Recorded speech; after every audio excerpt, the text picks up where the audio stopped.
What's up, Broncos Country? You're not going to believe what just happened at Mile High. The Denver Broncos, yes, those Broncos that everyone had buried, just made history with a 12-2 record and clinched the playoffs for the first time since we hoisted that Super Bowl 50 trophy. 11 straight wins, my friend. 12-2. And you know what's craziest? Everyone's jumping on the Bo Nix bandwagon now after spending the entire season saying he was quarterback cosplay. Today, I'm going to tell you the complete story of how this team went from Russell Wilson hell to the top of the AFC. And there's a detail about Brandon Jones that could change everything in the playoffs. Stick with me until the end because this story will give you chills. Dude, let me tell you something. I was there at Mile High on Sunday, watching that epic 34-26 victory over the Green Bay Packers, and when that final whistle blew, I couldn't believe what my eyes were seeing. It wasn't just a win, it was official confirmation. Denver Broncos are back in the playoffs. Think about it, 9 years.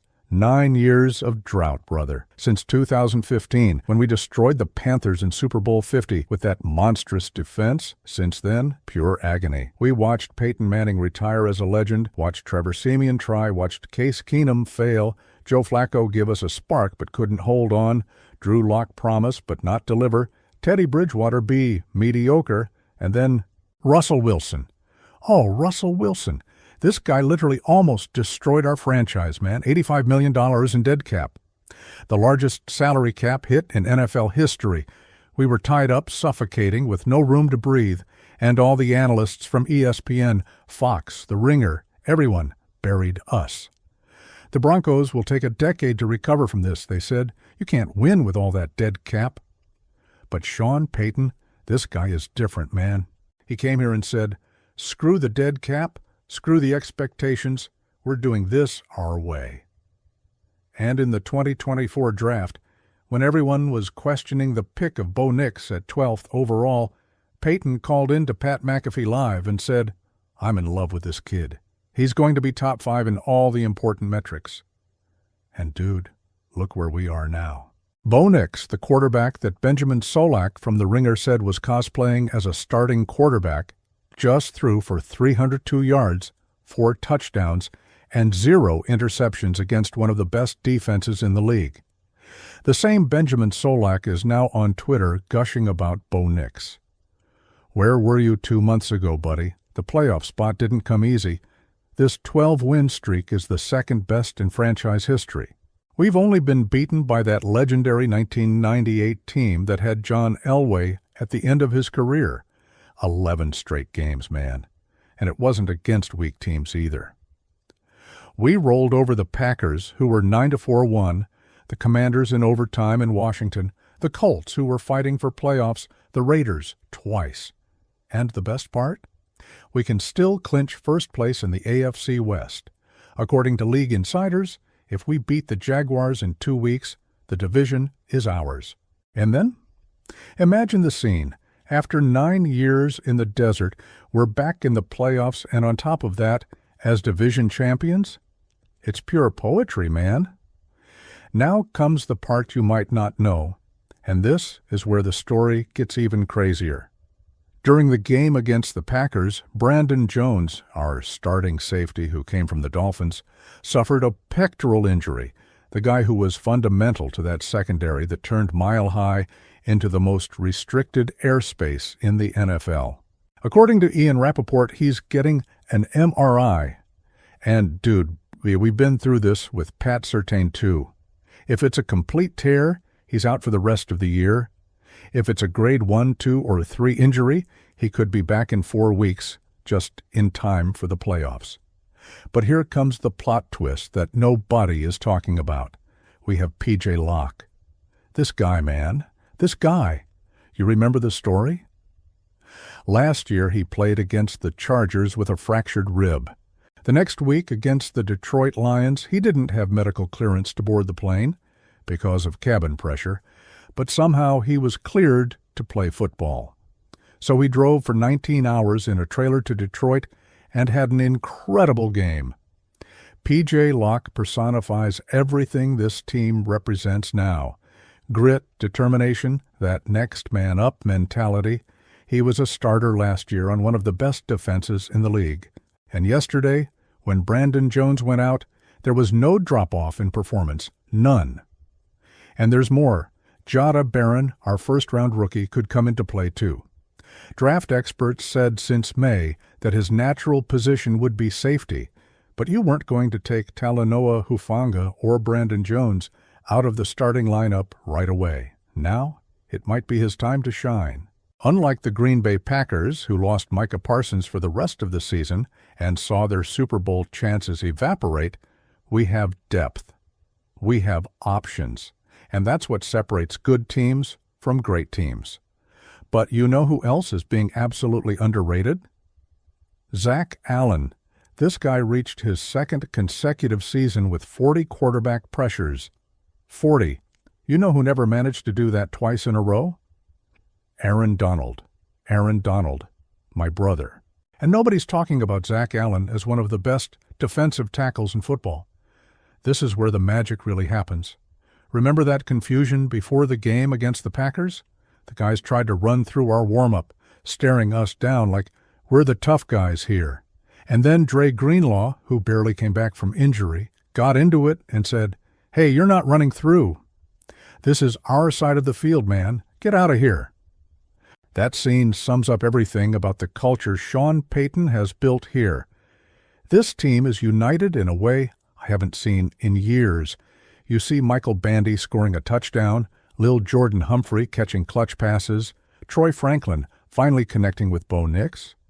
And where's Marvin Mims Jr. or Cortland Sutton pouting because they didn't get the ball? Nowhere. Because this team plays for each other. And about Bo Nix, man, what a story. This kid came here being compared to Alex Smith, saying he only did checkdowns. Now, he has the fourth best deep passing yards in the entire league. Fourth best passer rating on deep passes, too. In the game against the Packers, he faced Jordan Love, a quarterback who just signed a $220 million contract. Bo Nix is playing on an $18.6 million contract for 4 years. And who played better on Sunday? No comparison. Bo Nix destroyed Jordan Love. Now he has a 29% chance of winning NFL MVP, according to Polymarket. Dan Marino and Patrick Mahomes are the only other quarterbacks to have 4 games with 4 or more touchdowns in their first 2 seasons. Bo Nix just joined that list at 25 years old. R.J. Harvey also deserves attention. With J.K. Dobbins injured, he took over the backfield and had a 53% success rate on his carries. You know who leads the entire NFL in success rate? Kieran Williams, with 54%. We're talking about 3 percentage points difference between our rookie and the best running back in the league. And the best part of all? Nobody in the locker room even mentioned that we had clinched a playoff spot after the game. Nate Atkins from The Athletic confirmed this. Sean Payton even got irritated at a press conference when someone wrote that we reached our first goal. He went straight at it. We haven't reached anything yet. The first goal is to win the division. That mentality, man, that hunger, that's what makes the difference. Look, I'll be honest with you. When the season started, I thought our ceiling was 11 or 12 wins. We're already at 12 wins with 3 games to play. Against the Bengals, Jaguars, and Chargers, we could easily finish 14-3 or even 15-2. The next games will determine if we enter the playoffs as a wild card or as division champions. And dude, after watching this team play for the last 11 weeks, I believe we can go far. Really far. The defense is playing at an absurd level. Pat Surtain, too, came back from injury and already made the interception that changed the game against the Packers. Nick Bonito is having the season of his life. He made the Pro Bowl and got second-team All-Pro honors. Jonathan Cooper is destroying quarterbacks, and that defensive line with Zach Allen, DJ Jones, Malcolm Roach, and John Franklin Myers, it's a nightmare for any offensive line. On offense, Cortland Sutton is proving why he's the WR1. Troy Franklin is finally finding chemistry with Bo Nix. Marvin Mims Jr. leads the NFL in punt return yards.